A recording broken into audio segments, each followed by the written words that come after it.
Hey guys, Frank here and welcome to another episode in our digital classroom series, How Did I Shoot This One? And today, it's another shot from our on location in Emmeloord workshop with Nadine. And today I chose this one. Don't you like that one? Wow.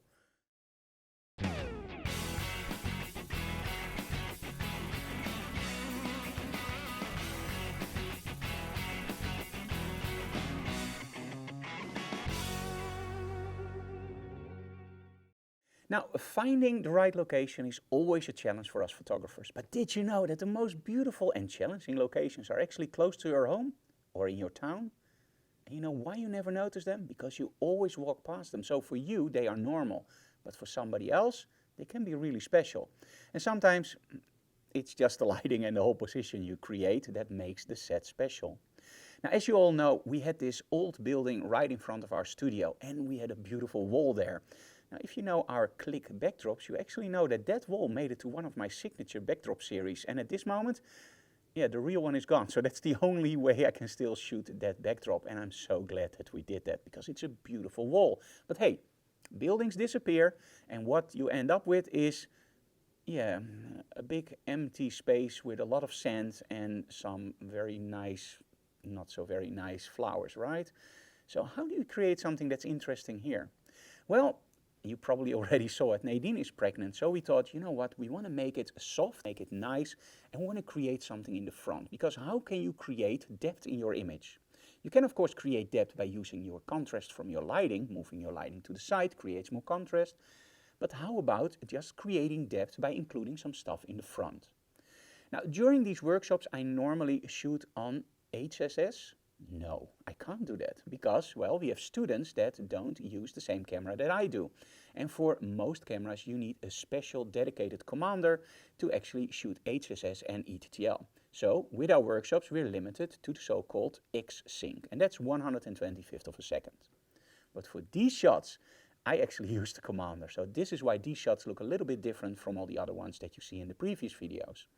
For this shot, I'm actually using the HSS in the Gigoto GT200. So this is the strobe I'm using.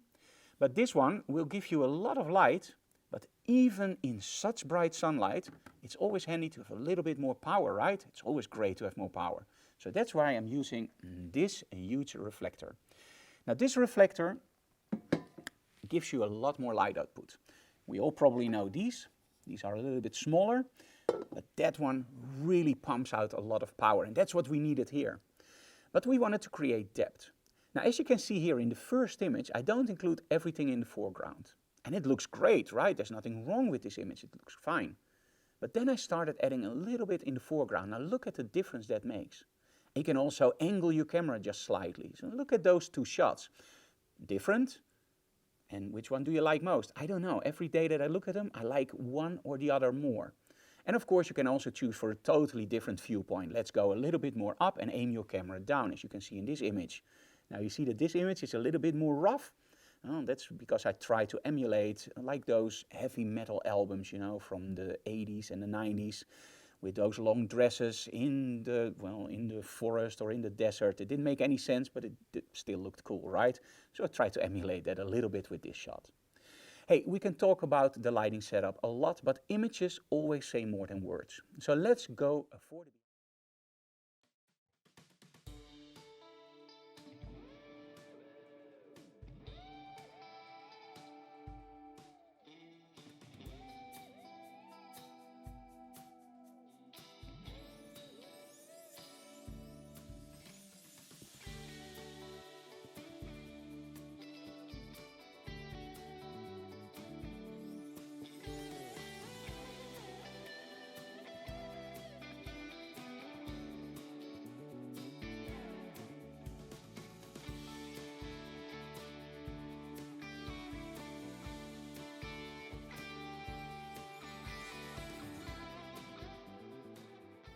Now, as you can see, the setup was pretty easy. Just a big reflector aimed at our model Nadine.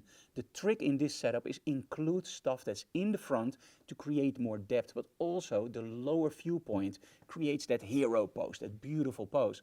Now just add a little bit of light, some saturation, and of course a little bit of Photoshop in these images, and you get the results that you saw. Don't you love those pregnancy shots from Nadine? I do.